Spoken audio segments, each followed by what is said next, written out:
दौर के रस्म रवाजों से, उन तख्तों से, उन ताजों से जो जुल्म की कोख से जनते हैं,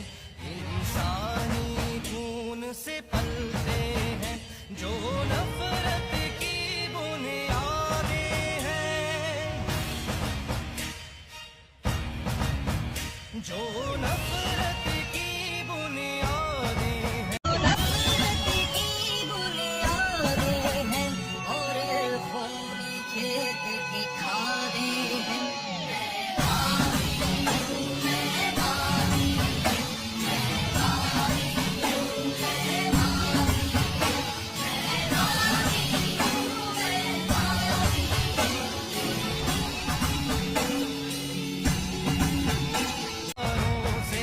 इंसाफ के पहरेदारों से,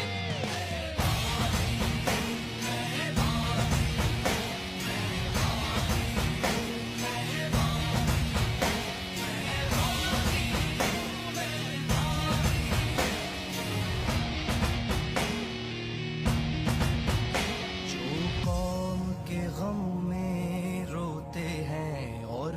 कौम की दौलत धोते हैं, वो महरूम जो रहते हैं और बात गरीब की कहते हैं, उनको के बाद लुटेरों से, उनको के बाद लुटेरों से, सरदारों और बटेरों से।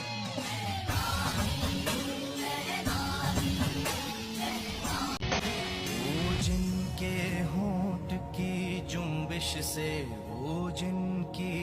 आंख की लर्जिश से कानून बदलते रहते हैं और मुजरिम